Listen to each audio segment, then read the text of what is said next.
Hello, Christina Red. So thanks for tuning in and happy Tuesday to each and every one of you. I hope you all are doing well. And I just want to present a pro life victory from Idaho.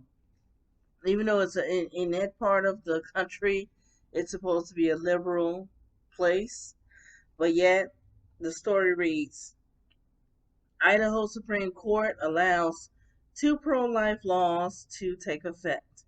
Before I go into this, don't forget to like and subscribe to the video and share it with your friends. Once you hit that like and subscribe to the video, then you can upload my videos, a few times a week. And good news, Uncle Tom 2 is out on salemnow.com. I learned this from Charlie Kirk's show, and you all know I listen to him during my lunch break. Charlie Kirk Show, SalemNow.com. That's where I learned about Uncle Tom Uncle Tom 2. It's been a long day, I'm sorry. Forgive me, brothers and sisters. Uncle Tom 2, that's out right now. Again, Larry Elder is the director. We got brothers like Vadi Beckham that preached the gospel. He also preached it to this dude, Rashid Ritchie, about abortion. He preached the gospel to him, and hopefully it penetrated his heart. Brandon Tatum is also in it, a cool brother that's also on Salem Radio now. My only issue with Brandon Tatum that before he was accused of denying the deity of Christ, but hopefully he knows Jesus is God and fully man, and salvation is only through him. So keep him on your hearts, and you will know that, maybe you'll find that out through the video, or maybe because I don't have access to listening to the answer.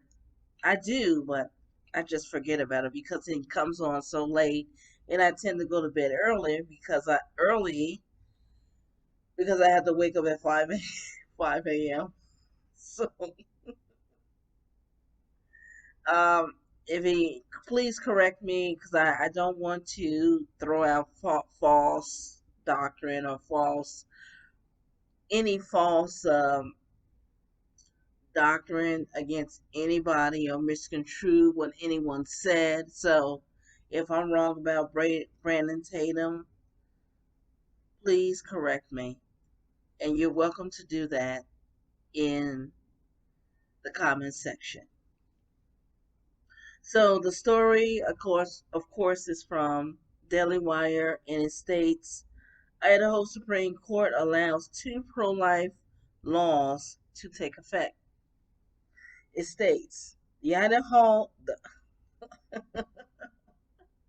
been a long day. Forgive me, brothers and sisters. The Idaho State Supreme Court will allow the state's abortion laws to take into effect. God help us all.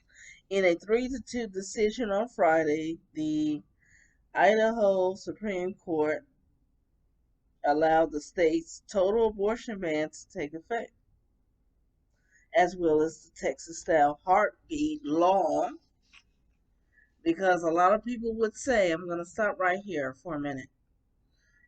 Despite of this long, article, I'm not going to keep this, God willing, keep this more than 10 minutes. As you all know my videos. God bless you that support me.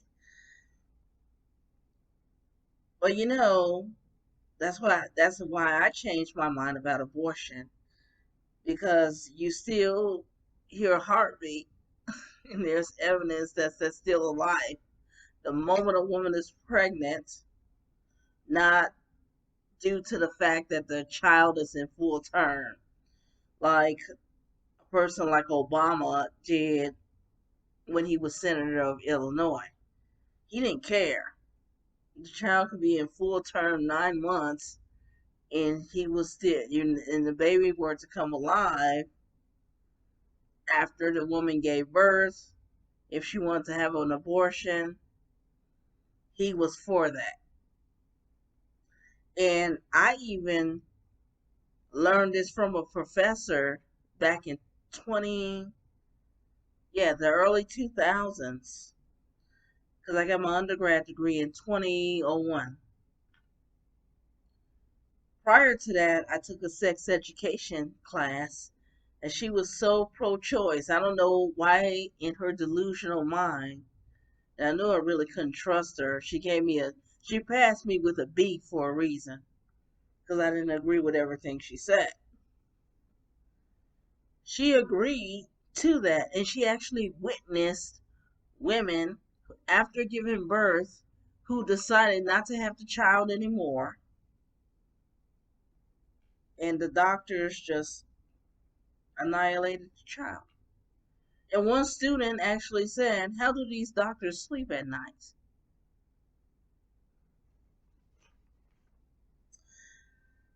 That allows relatives of an unborn child to sue abortion providers for up to $20,000. While legal challenges to both, laws on ongoing in the ruling written by Justice Robin Brody,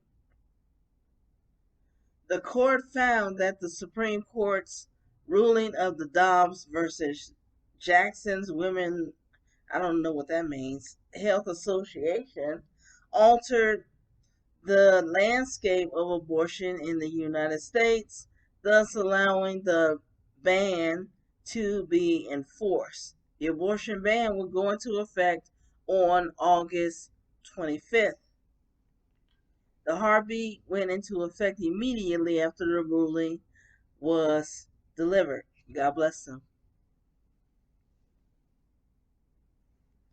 And then they go into in the ruling of the heartbeat, law into the same decision, Brody again concluded that the parishioners did not have a substantial likelihood of success on the merits, not neither, nor a clear right to an injection against the law. Okay, and then it goes into a lawsuit here. I don't understand what happened because they refused to kill this embryo. Um, Nonetheless, you can argue. I had the same argument that the child is not alive until full term. Yet you have someone like Barack Obama that would disagree with you. And this mulatto or biracial will be judged by God for that if he hasn't repented. No, he's not the first black president. He has a white parent. It's just like here in Texas, if you get a beer and you add tomato juice, it's no longer beer. It's called a red draw. That's what biracials are. They're mixed breeds. They're mixed race. They are not black. At least white people got it right, and they know that their child will not be black. Okay? So nothing against them, but it's just frustrating why black Americans don't have common sense about the simple things because they want to feel so victimized. And speaking of black Americans, I've gotten some triggery from, some black men where I told the truth about STDs and crime within black America. Now, I'm not saying it does, this is just common sense. It does not imply that every black male is the same. However, when you hear about crime and STDs, that person happens to be a black male that does it. Just like every terrorist is not a Muslim. Yet, every terrorist attacks that you hear about, and I'm not chuckling to be funny. I mean, it's just unusual that when people won't use common sense, happens to be Muslim. Christina Resso, thanks for listening. Don't forget to like and subscribe the video. When you do like and subscribe, don't forget to share with your friends. For a reason, pray for our brothers and sisters under the persecuted church. Pray for our nation. And God willing, I'll talk to you super soon.